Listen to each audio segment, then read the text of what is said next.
Ya, puji Tuhan. Saya juga sampaikan shalom yang ada di rumah. Kiranya yang di rumah pun boleh memberi waktu yang terbaik kepada Tuhan. Puji nama Tuhan. Pagi hari ini firman Tuhan berbicara tentang Pentakosta, yaitu api Roh Kudus bakar hati kita semua. Amin. Kita sudah 10 hari ibadah di dalam pencurahan Roh Kudus, dan saudara boleh mengalami pengalaman pribadi selama 10 hari ini, dan saya yakin bukan sampai 10 hari, tetapi sampai akhir hidup saudara dan saya. Amin. Kalau kita menantikan Pentakosta di mana api Roh Kudus membakar hati saudara dan saya yakin dan saya percaya Tuhan akan semakin memperlengkapi hidup kita dan kita boleh menjadi saluran berkat yang indah di tangan Tuhan. Amin. Mari kita sama-sama buka firman Tuhan. Firman Tuhan diambil dari Kisah Para Rasul pasal yang ke-8 ayat pertama sampai yang ke-13. Yang sudah ketemu katakan amin. Ya, perhatikan firman Tuhan. Kisah Rasul 8 ayat pertama sampai yang ke-13. Saulus juga setuju bahwa Stefanus mati dibunuh. Pada waktu itu mulailah penganiayaan yang hebat terhadap jemaat di Yerusalem. Mereka semua kecuali rasul-rasul tersebar ke seluruh daerah Yudea dan Samaria. Orang-orang saling menguburkan mayat Stefanus serta meratapinya dengan sangat. Tetapi Saulus berusaha membinasakan jemaat itu, dan ia memasuki rumah demi rumah dan menyeret laki-laki dan perempuan keluar dan menyerahkan mereka untuk dimasukkan ke dalam penjara. Mereka yang tersebar itu menjelajah seluruh negeri itu sambil memberitakan Injil, dan Filipus pergi ke suatu kota di Samaria dan memberitakan Mesias kepada orang-orang di situ. Ketika orang banyak itu mendengar pemberitaan Filipus dan melihat tanda-tanda yang diadakannya, mereka semua dengan bulat hati menerima apa yang diberitakannya itu. Puji nama Tuhan. Sebab dari banyak orang kerasukan roh jahat keluarlah roh-roh itu sambil berseru dengan suara keras, dan banyak juga orang lumpuh dan orang timpang yang disembuhkan. Maka sangatlah besar sukacita dalam kota itu. Seorang yang bernama Simon telah sejak dahulu melakukan sihir di kota itu dan menakjubkan rakyat Samaria, serta berlagak seolah-olah ia seorang yang sangat penting. Semua orang besar kecil mengikut dia dan berkata, orang ini adalah kuasa Allah yang terkenal sebagai kuasa besar. Dan mereka mengikutinya karena sudah lama ia menakjubkan mereka oleh perbuatan sihirnya. Tetapi sekarang mereka percaya kepada Filipus dan memberitakan Injil tentang kerajaan Allah dan tentang nama Yesus Kristus, dan mereka memberi diri mereka dibaptis, baik laki-laki maupun perempuan.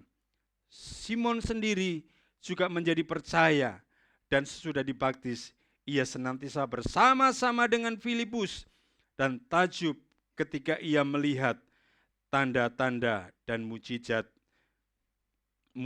besar yang terjadi. Puji nama Tuhan. Inilah kisah di mana Pentakosta, api Roh Kudus boleh membakar hati setiap orang yang percaya. Ketika api Roh Kudus ini membakar hati seseorang, maka seseorang itu memiliki satu perubahan sikap hidup yang sungguh luar biasa, dan dipakai Tuhan juga luar biasa. Karena karyanya Roh Kudus itulah yang membakar hati mereka. Mereka tidak lupa akan pribadi Tuhan Yesus yang adalah Sang Mesias itu. Dan kuasa itu diberikan ketika kita sungguh-sungguh percaya kepada Tuhan dan ketika kita dengan sungguh-sungguh meminta kepada Tuhan. Nah, di dalam pembacaan awal kita tadi, ada satu tokoh martir pertama, gereja Tuhan. Ini awal mula di mana yang namanya Stefanus ini dipakai Tuhan. Sekalipun di dalam penganiayaan yang besar terjadi, justru di dalam penganiayaan itulah api Roh Kudus membakar hati setiap manusia. Justru di dalam penganiayaan ini mereka tahu apa yang harus mereka kerjakan supaya pengalaman-pengalaman dalam kehidupan mereka juga dialami oleh segenap orang manusia yang percaya kepada Tuhan. Sehingga ketika dia menikmati lawatan Tuhan, zaman Tuhan, disitulah Injil Kristus semakin dilebar luaskan. Coba kita tayangkan judul perikopnya tadi dikatakan apa? Pentakosta, api Roh Kudus membakar hati. Selanjutnya, slide selanjutnya. Nah, di sini perhatikan. Sejak kematian Stefanus sebagai martir, penganiayaan terhadap orang percaya ini semakin meningkat di Yerusalem. Dan murid-murid Yesus yang berkobar karena Roh Kudus kemudian tersebar dan memberitakan Injil terus dinyatakan. Saudara, terus tampilkan PowerPoint ini, jangan pindah dulu ya. Nah, kalau kita melihat pribadi Stefanus ini, kalau saudara membaca sebelumnya di pasal-pasal yang ke-6, di sana saudara menemukan Stefanus ini. Siapakah Stefanus ini, saudara? Selain dia seorang diaken, ternyata Stefanus ini adalah seorang pangeran agung kerajaan, yaitu di Hongaria pada waktu itu. Dia dipakai Tuhan, diurapi Tuhan, dipimpin Tuhan, disertai Tuhan. Selain beberapa teman mereka yang dipilih karena pada waktu itu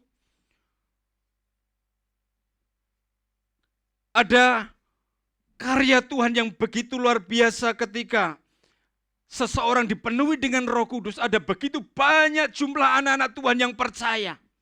Saking banyaknya, kedua belas rasul ini kewalahan untuk melayani. Terlebih orang-orang miskin dan janda-janda yang ada. Perlu diperhatikan, selain pemberitaan firman Tuhan, itu juga harus dilayani. Pelayanan meja. Makanya hari-hari ini kita melihat di mana gereja itu. Ada yang namanya diakonia, ada seksi apa? Arimatea. Ada seksi lawatan. Perlu jemaat itu diperhatikan. Dan pada waktu itu, kedua belas rasul ini mengalami kewalahan. Dia tidak sanggup, begitu banyaknya anak-anak Tuhan. Orang-orang yang tadinya belum percaya, menjadi percaya. Dan mereka dilayani. Dan salah satunya ini, Stefanus. Selain ada Prokorus, ada Nikanor, ada Timon, ada Parmenas, dan Nikolaus. Itulah pribadi-pribadi yang dipilih pada waktu itu untuk membantu pelayanan ke-12 rasul ini. Dan sungguh luar biasa. Ternyata Stefanus ini bukan orang sembarangan, saudara. Dia seorang bangsawan, tetapi bangsawan yang takut sama Tuhan, yang mengasihi Tuhan, dan dipakai Tuhan luar biasa. Dia meneruskan ayahnya namanya Gesa, dan ibunya namanya Sharol. Istrinya namanya Gesela dari Bavaria. Ternyata orang tuanya itu juga pribadi orang-orang yang takut dan mengasihi Tuhan, sehingga tidak salah. Tuhan memakai Stefanus begitu luar biasa. Jiwa-jiwa dimenangkan. Tetapi setelah kematiannya,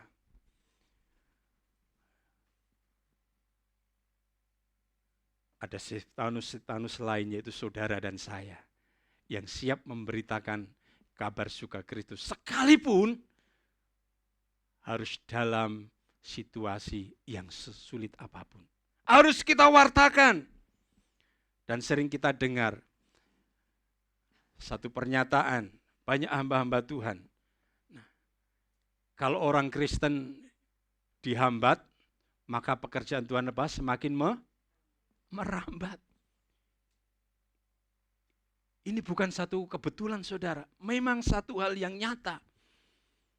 Kalau Injil Kristus dihambat, maka semakin merambat. Karya-karya Tuhan akan dinyatakan di dalam hidup kita sebagai orang-orang percaya. Itu sebabnya, kalau api Roh Kudus yang membakar hati saudara dan saya ini, akan ada akibat-akibat yang timbul karena Roh Kudus ada dalam setiap diri kita sebagai anak-anak Tuhan. Dan kita mau belajar pada pagi hari ini, akibat-akibat apa saja ketika Roh Kudus itu membakar hati saudara dan saya. Poin selanjutnya, yang pertama, bahwa api Roh Kudus yang membakar hati saudara dan saya ini mengakibatkan saudara dan saya diberi apa? Keberanian untuk bersaksi.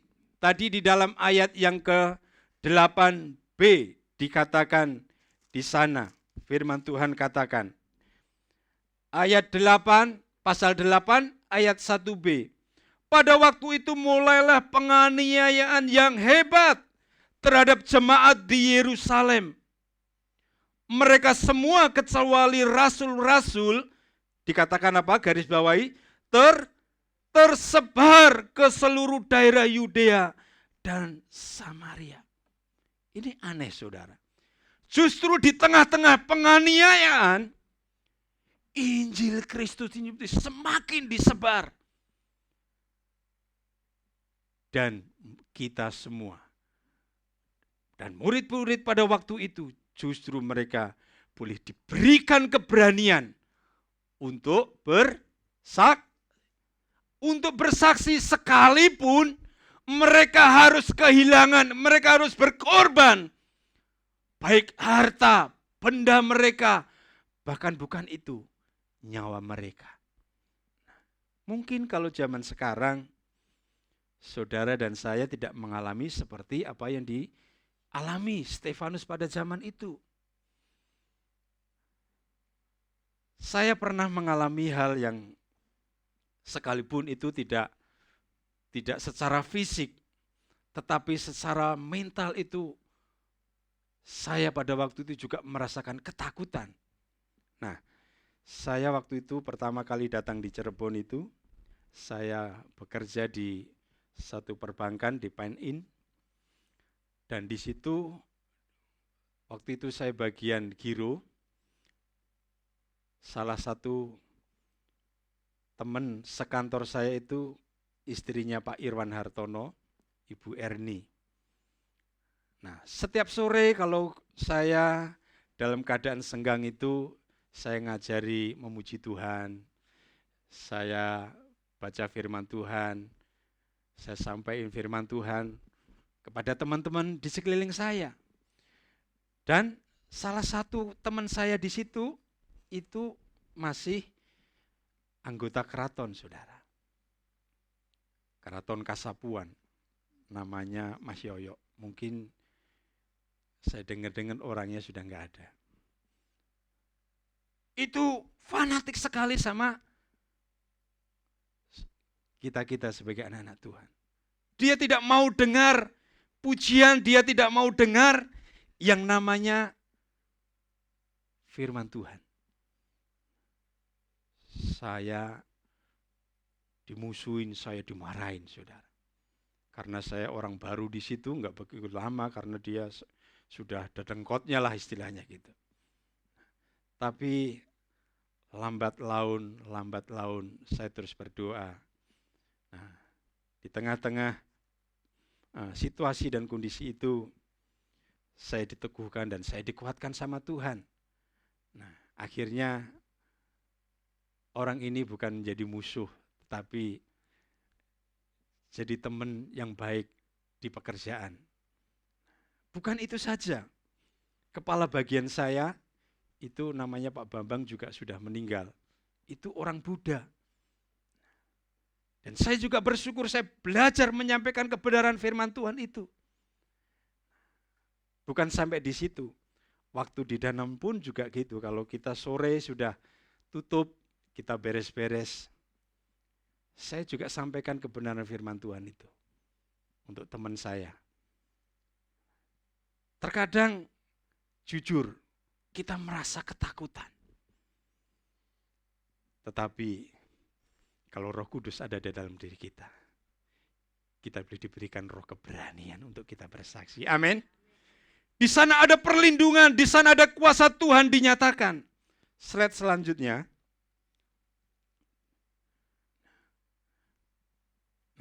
Penganiayaan tidak dapat menghentikan kesaksian. Karena Kristus adalah Mesias juru selamat dunia. Tetap diberitakan oleh orang percaya dalam kondisi apapun. Amin. Saudara mau menjadi berkat, menjadi saksi, memberitakan Injil Kristus Yesus, bahwa Yesus adalah juru selamat Mesias kita. Amin. Amin. Berani enggak? Yang benar. Terkadang kita mau mengucap aja saudara, mulutnya apa? Ketutup. Mulutnya ketutup, gak berani. Nanti apa? Takut tersinggung. Saudara boleh menyampaikan kebenaran firman Tuhan.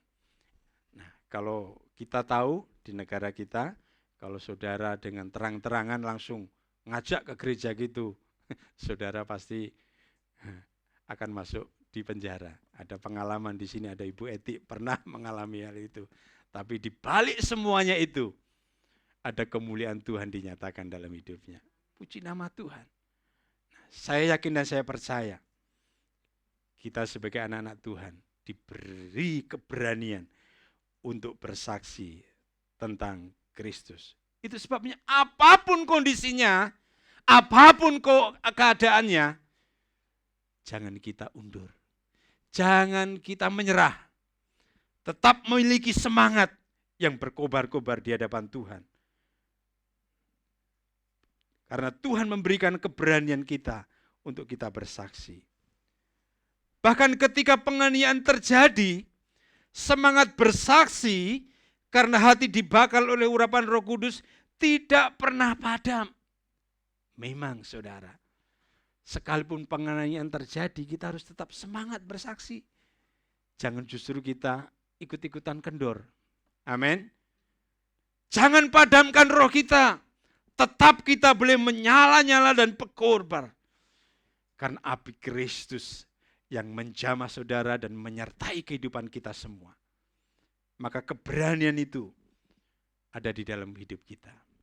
Saya yakin dan saya percaya saudara, ketika para penginjil-penginjil, misionaris yang dipakai Tuhan dimanapun mereka berada, tanpa Roh Kudus mereka tidak berani untuk memberitakan kabar sukacita itu. Karena ada Roh Kudus, maka tidak seorang pun yang sanggup melawannya. Dengan semangat kita, dengan keberanian kita, kita yakini bahwa Tuhan menyertai hidup kita semua. Amin. Puji nama Tuhan. Selain kita semangat, ada juga mereka harus memegang teguh perintah untuk menyebarluaskan berita keselamatan sesuai dengan Kisah Para Rasul 1 ayat 8. Apa kita disuruh apa? Apa? Disuruh apa? Pergi apa? Memberitakan Injil kemana aja? Yudea, Samaria, sampai ke ujung bumi. Nah, kalau Roh Kudus tinggal di dalam hidup kita, maka kita terus berkarya bagi Tuhan, menyebarluaskan Injil Kristus terus ditegakkan sampai jiwa-jiwa itu bertobat dan datang kepada Tuhan. Amin. Puji nama Tuhan. Hal yang pertama tadi, akibat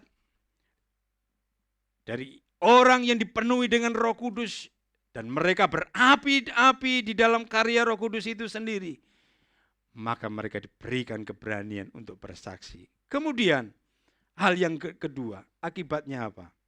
Di dalam ayat yang ke-6 tadi dikatakan di sini, ketika orang banyak itu mendengar pemberitaan Filipus dan melihat, garis bawahi, dan melihat tanda-tanda yang diadakannya, mereka semua dengan bulat hati menerima apa yang diberitakannya itu.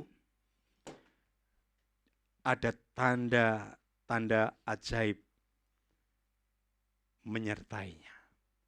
Ada tanda-tanda ajaib termanifestasi di dalamnya ketika api Kristus kobar-kobar di dalam kehidupan orang-orang percaya. Nah, ketika api Roh Kudus membakar hati dan diberi kesempatan seluas-luasnya untuk bekerja, yang terjadi adalah tanda-tanda ajaib. Bapak, Ibu, Saudara yang terkasih di dalam nama Tuhan Yesus, dulu ketika saya masih ada di Cebu, masih bergereja di GBIS, Gereja Betel Injil Sepenuh, waktu saya masih muda-mudanya, saya punya teman namanya Sigit, itu dari latar belakang orang tuanya itu masih kejawen. Mereka dianggapnya orang pinter. Tapi puji nama Tuhan, saya tidak tahu asal mulanya gimana, tahu-tahu dia ada di gereja kami. Seorang yang latar belakangnya ini dukun, latar belakangnya kejawen, dan mereka ini kalau orang kejawen itu senangnya apa? Puasa. Apalagi kalau suro-suro itu ya sambil puasa, sambil jimat-jimatnya itu dimandiin, disuciin supaya enggak karatan. Dimandiin. Dan saya ingat nama orang tua ini namanya Pak Samsuri. Dan Pak Samsuri ini sungguh luar biasa ketika dia sudah dipakai Tuhan sedemikian rupa. Orang ini ketika dia percaya dan dipenuhi dengan Roh Kudus, apa yang terjadi, saudara? Bapak ini seringkali dalam pelayanan sering berdoa puasa untuk apa? Berdoa, ada yang orang sakit, ada yang pokoknya masalah-masalah apa, dia berdoa dan Tuhan nyatakan tanda-tanda yang heran. Salah satunya itu ada kampung di tempat saya itu namanya ada Kampung Baru. Namanya itu Kampung Baru, tetangga saya tuh. Ya, di situ tuh ada tetangganya ada yang meninggal. Orang-orang tetangganya itu udah pada buah-buah, tahu enggak ya? Jadi kalau orang meninggal di sana itu pada bawa beras, sudah bawa beras dikasihkan ke yang meninggal di sana. Nah, dan Pak Samsuri ini mereka berdoa buat orang yang mati ini. Apa yang terjadi? Orang yang mati ini bangkit lagi, saudara, hidup. Dan disitulah orang-orang kampung ini banyak yang percaya sampai hari ini. Saya mendengar kesaksiannya sungguh luar biasa. Tanda-tanda ajaib dinyatakan ketika jamahan Tuhan, Roh Kudus ada di dalam kehidupan orang percaya itu. Tanda-tanda ajaib itu menyertainya. Sungguh luar biasa Tuhan. Dari yang tadinya seorang dukun, ketika mereka bertobat, hidupnya dipakai Tuhan. Tanda-tanda ajaib itu termanifestasi. Sehingga apa? jiwa-jiwa itu dimenangkan bagi Tuhan. Luar biasa. Karena saudara dan saya, ketika kita sudah menerima Tuhan Yesus sebagai Tuhan dan Juru Selamat, saudara dan saya sudah diberi apa? Kuasa. Kuasa Tuhan itu menyertai dan ada di setiap pribadi kita. Itu sebabnya ketika saudara disuruh berdoa, mendoain orang sakit atau mendoain orang kerasukan, ojo wedi. Jangan takut. Karena apa? Di dalam diri orang percaya ada otoritas kuasa menyertai kita. Sehingga tidak perlu manggil-manggil pendetanya. Ya. Kalau pendetanya ya ada di tempat, kalau pendetanya lagi ada pelayanan di jauh, gimana? Sebelum saudara minta bantuan ke hamba-hamba Tuhan, lakukan sendiri. Karena Tuhan sudah memberikan otoritas kuasa atas saudara dan saya. Amin. Puji nama Tuhan. Pengalaman yang terjadi, yang sering saya alami, ada banyak hal ketika saya disuruh bantu di dalam doa, suruh mendoain orang, ada yang orang sakit, ada orang yang kerasukan setan, ada suruh mendoain yang bilangnya rumahnya dulu banyak setannya. Kalau Roh Kudus ada di dalam diri kita, tanda-tanda ajaib akan termanifestasi dalam hidup saudara dan saya. Amin. Yakin dan percaya? Puji nama Tuhan. Itu sebabnya respon orang yang melihatnya kemudian adalah memberi percaya dengan bulat hati menerima berita Injil. Dan di dalam kisah ini kita boleh melihat bahwa tanda-tanda mujizat adalah sarana yang meneguhkan berita Injil itu. Amin. Itu sebabnya ketika saudara dimintai bantuan, dimintai tolong untuk berdoa, baik orang sakit, orang yang kerasukan setan, ojo melayu, jangan lari, jangan takut. Apa yang dialami, apa yang dikerjakan oleh Filipus ini menyatakan bahwa Allah saudara dan saya ini sama kuasanya dulu, sekarang, dan sampai sekarang tidak pernah berubah kuasanya. Amin. Nah, kalau Filipus saja diberikan otoritas kuasa sama Tuhan, maka Allah yang sama juga akan memberikan kuasa atas hidup saudara dan saya. Sehingga Roh Kudus ketika membakar hati kita, saudara dipenuhinya, tanda-tanda yang ajaib itu tadi apa? Menyertainya. Sehingga banyak jiwa-jiwa berlutut di bawah kaki Tuhan. Amin. Banyak orang diselamatkan karena Injil Kristus ditegakkan. Puji nama Tuhan. Itu yang kedua. Alasan yang kedua. Akibat dari dibakar oleh api Roh Kudus. Selain yang pertama tadi kita diberikan keberanian untuk bersaksi. Yang kedua ini tanda ajaib atau mujizat-mujizat Tuhan itu dinyatakan di dalam hidup kita. Yang ketiga, ada perubahan hidup terjadi. Kalau kita baca di dalam ayat yang ke-13 tadi dikatakan, Simon sendiri juga menjadi percaya. Dan sesudah dibaptis, ia senantiasa bersama-sama dengan Filipus dan takjub ketika ia melihat tanda-tanda dan mujizat-mujizat besar yang terjadi. Saudara pernah mendengar cerita ini? Siapa namanya Simon ini? Halo? Hah? Oh, tukang sihir aja sampai. Bagaimana kita melihat tukang sihir yang begitu luar biasanya? Mereka bisa menyembuhkan, mungkin bisa bermanuver dengan segala macam yang bisa mereka lakukan di tengah-tengah masyarakat yang ada. Nah, hari-hari ini seperti siapa? Ibu yang dari Dayak itu? Hah? Oh, Ibu Ida, masih hafal ya.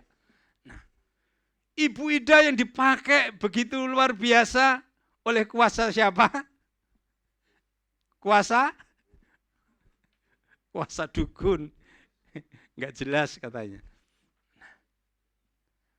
Tapi itu membinasakan. Kita tahu bagaimana Simon dijamah Tuhan sedemikian rupa. Sehingga apa? Perubahan hidupnya ini menjadikan kehidupan mereka dipakai Tuhan untuk menjangkau jiwa-jiwa dimenangkan bagi Tuhan. Dan bahkan karya firman-Nya ini boleh semakin disebarluaskan. Nah, Injil yang diberitakan oleh mereka yang hatinya dibakar oleh urapan Roh Kudus ini sangat menyentuh dan mengubahkan hati Simon si tukang sihir tadi. Itu adalah salah satu contohnya yang tadi kita sudah baca. Nah, sesudahnya ia mendampingi Filipus dalam pelayanannya, hidup yang diubahkan kemudian diserahkan untuk melayani Tuhan. Mungkin saudara tidak seperti Simon ini, seorang penyihir. Tetapi biarlah ketika saudara sudah dijamah sama Tuhan, dan saat ini saudara sudah ambil bagian di dalam pelayanan, lakukan lebih lagi dengan sungguh-sungguh, supaya kabar suka Kristus itu semakin dilebarluaskan. Dan jiwa-jiwa semakin bertobat. Dan saya yakin dan saya percaya, kalau kuasa Roh Kudus tinggal di dalam hidup saudara, maka yang saya pernah sampaikan, bahwa karakter Kristus itu akan ada di setiap pribadi lepas pribadi. Nah, kalau karakter Kristus ada di dalam diri kita, maka saudara dan saya itu disukai semua orang. Amin. Nah, kalau saudara disukai sama orang, tentunya dia ingin lebih dekat lagi sama kalian untuk lebih mengetahui mendalam, mengenal lagi. Wah, siapa itu Ibu Evi? Siapa itu? Siapa? Pak Ikin. Siapa itu Pak Kusnadi? Jangan sampai kita menjadi batu sandungan, saudara. Justru karena ada karakter Kristus yang mengubahkan hati saudara dan saya, menyebabkan jiwa-jiwa itu semakin bertambah. Orang-orang ini semakin bertambah dan bertambah, semakin disukai, dan nama Tuhan Yesus semakin dipermuliakan. Jangan sampai ketika kita hadir di tengah-tengah masyarakat, kita menjadi batu sandungan. Di Lobunta itu ada, baru pindahan dari Klaten atau dari Solo gitu. Dia sudah lama di situ, saudara. Satpamnya cerita sama saya, Pak Amos, itu orang Solo, orang Jawa, bilangnya gitu. Kenapa saya bilang gitu? Ya itu orang Kristen bilangnya gitu.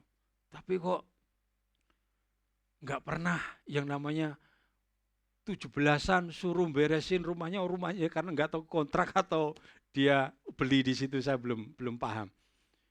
Nggak pernah keluar, nggak pernah bersosialisasi sama tetangga, belum pernah. Pinter. Puji nama Tuhan. Ya. Jadi kalau cepet-cepet tuh jadi gitu, saudara. Jadi lidahnya meluntir. Tidak mengurangi hal itu, saya yakin Tuhan ada di tempat ini. Amin. Jangan sampai kita menjadi orang percaya yang tidak disukai orang. Karena apa? Menjadi batu sandungan. Nah, kalau menjadi batu sandungan, bagaimana jemaat-jemaat itu akan bertambah? Justru yang bisa adalah akan lari ke tempat yang lain. Kita percaya kalau Roh Kudus ada di dalam diri kita, maka perubahan sikap hidup semestinya menjadi bagian kita. Amin. saudara dan saya akan semakin dipakai Tuhan. Puji nama Tuhan. Nah, inilah akhir dari firman Tuhan. Kita baca di dalam Roma pasal yang ke-12.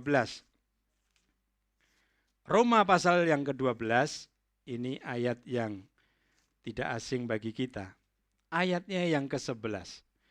Janganlah hendaknya apa? Kerajinanmu kendor, biarlah rohmu menyala-nyala dan layanilah Tuhan. Nah, kata janganlah hendaknya kerajinanmu kendor ini bukan hanya saudara datang ke gereja, saudara bersekutu, tetapi janganlah hendaknya kerajinanmu kendor ini dalam segala hal.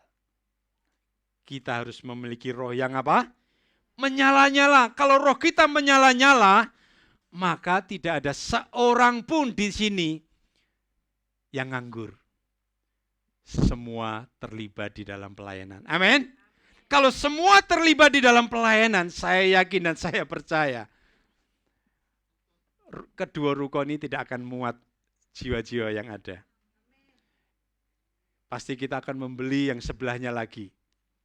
Kalau sebelahnya sudah dibeli, penuh lagi ya kan sebelahnya dibeli lagi. Puji nama Tuhan. Karena apa? Ada api Kristus yang menyala-nyala di dalam hidup saudara dan saya. Amin. Puji nama Tuhan. Karena hari ini banyak acara, saya akhiri firman Tuhan ini. Kiranya firman ini meneguhkan dan menguatkan kita. Kita semua bangkit berdiri. Kita akan menyanyikan satu pujian, Roh Allah yang hidup penuhiku.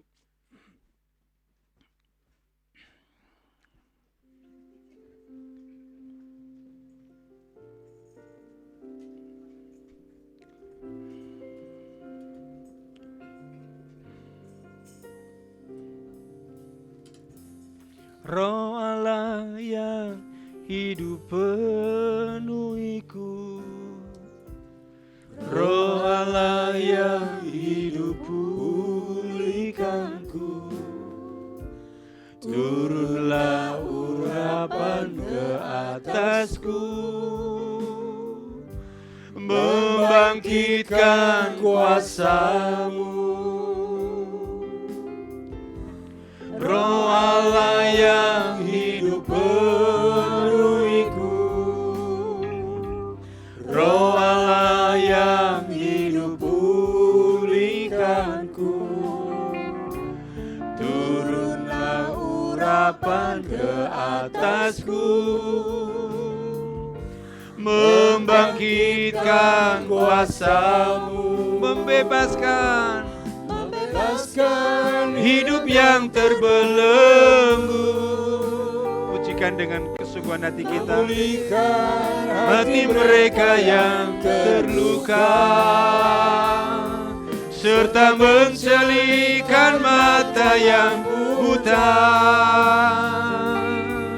Jadikan hidupku alat-Mu, dipenuhi urapan baru, menyatakan kebesaran kuasa-Mu.